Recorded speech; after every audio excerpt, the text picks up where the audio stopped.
Hi Year 11 and welcome to this recording of me looking at and reading through and inferring from this Lord of the Flies text. So this is the first text that I want you to do this with.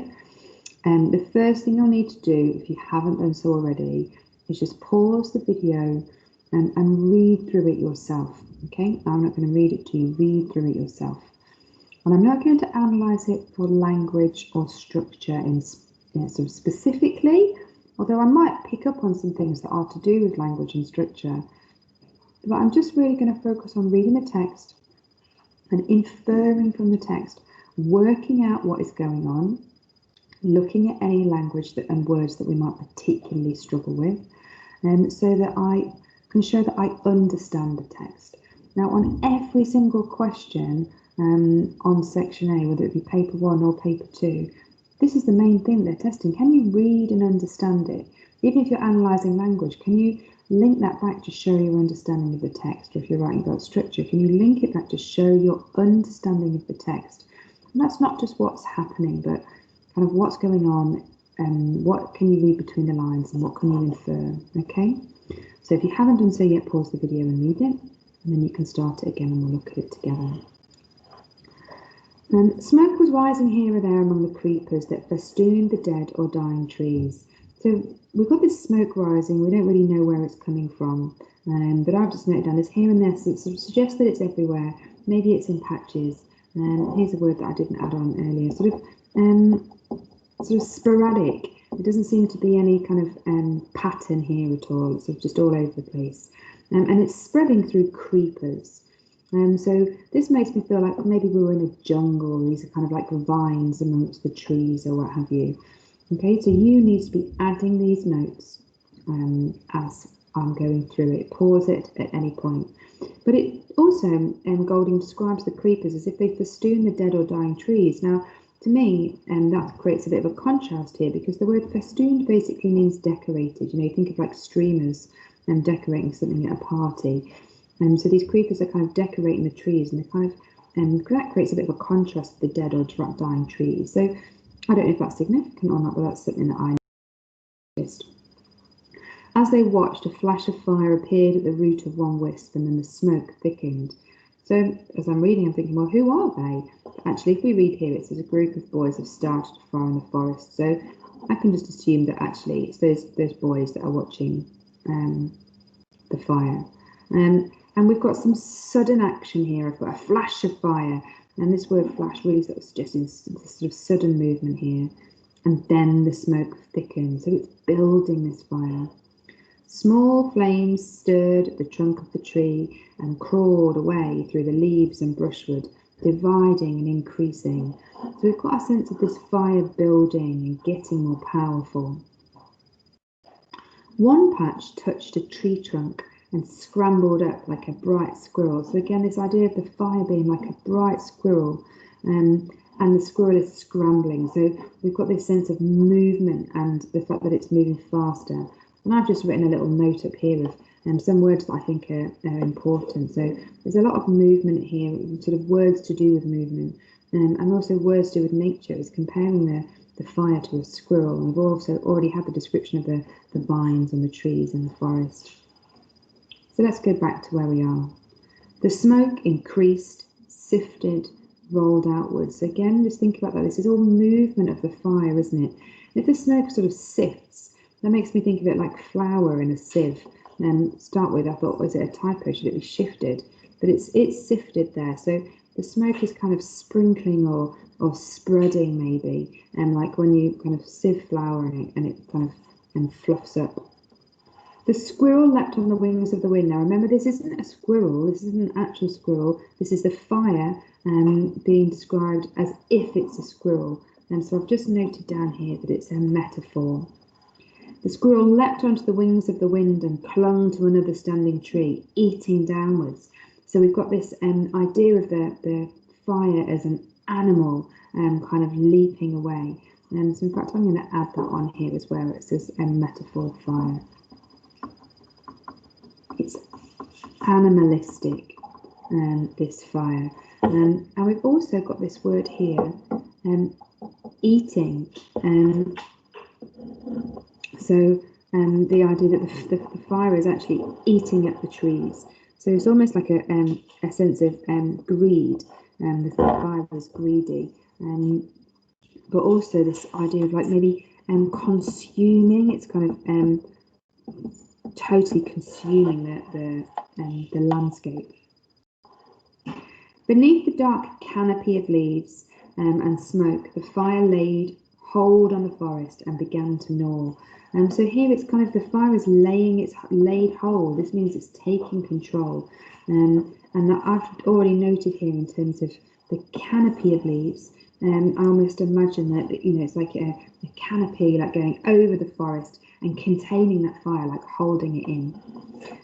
So that's why I've noted down here, containing fire. And began to gnaw. So again, we've got this connection here with eating earlier. If you're gnawing away, you kind of using your teeth. So it's not just eating away, but as I've noted there, but also kind of causing some damage as well. Acres of black and yellow smoke rolled steadily towards the sea. Okay, now I've marked this quite a change here. At the sight of the flames and the irresistible course of the fire, the boys broke into shrill, excited children. So it's shifted here, and the focus is less on the fire, which is what the first half is all about. Sort of first half of this text is all describing the fire, because now the focus is much more on the boys, and actually, we're looking at the boys watching the fire. And the fire to them, they can't resist it. It is irresistible. So they cannot resist it. It's so tempting to them. So almost really sort of caught their attention. The boys broke into shrill, excited cheering. Now, if their excitement is shrill, they're almost shrieking. It's high pitched. And again, this gives them a sense of youthfulness. They've not got the deep voices of men. The flames, as though they were a kind of wildlife, crept as a jaguar creeps on its belly towards a line of birch-like saplings. So the fire was a squirrel, and now it's a jaguar. So again, we've got this animal imagery coming through. I'm going to add this word to my list up here. Animalistic. But obviously a jaguar is stronger, bigger, more powerful than a squirrel. So you might want to add that on somewhere as well, this idea of the jaguar being more powerful and stronger than a squirrel. Crept as a jaguar creeps on its belly towards a line of birch-like, so birch is a type of tree, so some saplings, some young trees, that's what saplings means. So if I push this down, you can see my notes, young trees destroyed. So these little young trees that are like birch trees are obviously going to be destroyed by this jaguar fire that fledged an outcrop of the pink rock. Now that's quite interesting. What does fledged mean? You get sort of fledglings, which are like little birds. So I think it really means feathered here, as if these trees kind of are feathering around this rock. So almost like, you've got all the little bits of the leaves kind of make around the rock look like the feathers on a rock almost. So again, can you see it's all words to do with nature, saplings, fledged. They flapped at the first of the trees. Now remember, this is not a bird, even though we've had that other reference to bird. This is the fire. I put personification of fire, but it's not really. It's seeing the fire as a metaphor. So again, the fire has been a jaguar, it's been a squirrel, and now the fire is flapping, which is kind of quite a good word to describe these flames, really. They flapped at the first of the trees, and the branches grew a brief foliage of fire. Foliage means leaves, kind of collectively. So the trees look like they are covered with leaf flames, leaves that look like flames. The heart of the flame leapt nimbly. That means kind of quick and with agility. So I've written here quick and agile. Across the gap between the trees, and then went swinging and flaring along the whole row of them. Beneath the capering boys, and I've noticed here that I put running around and cheeky. Beneath the capering boys, a quarter of a mile of square forest was savage with smoke and flame. That means wild. The separate noises of the fire merged into a drum roll that seemed to shake the mountain. So the fire is building now, it's building to a drum roll. We're even getting some kind of crescendo. If you do music, you'll know about crescendo. So it's kind of like this building of sound. And then we've got another quite significant change here. We've suddenly got some speech after a long piece of description. You've got your small fire, all right. It's talking. So I'm just going to note there, it's quite abrupt. Abrupt in the way that it comes into the text, but also the way that they're speaking. You've got your fire, all right. It's quite, rough, I guess. Startled, Ralph realised that the boys were falling still and silent. Now that's interesting, isn't it? Because the fire has been full of so much energy and action and movement, and noise. We just had that drum roll. Whereas in contrast, the boys are still and silent, so rather in contrast to fire there.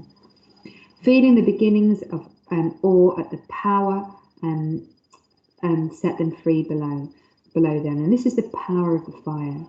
The knowledge of the awe made him savage.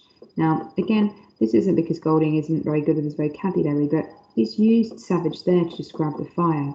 And now he's saying that the boy is savage as well when he's realised the power of the fire. So Golding's definitely trying to get us to make some connection between Ralph being savage and the fire being savage. Maybe he's trying to tell us about Ralph is like the fire. Maybe he's going to be powerful like that.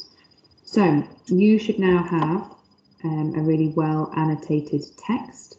It should look something like that with notes all around it. So you should have a good understanding of what is going on in that text now. And if you need to add anything to it, then you can obviously pause the video or you can stop the video and you can play it again until you've got all those notes and you're happy with all of the vocabulary. So you're ready in lesson to analyse this text for language now because you already understand what's going on. Okay, I hope that helps.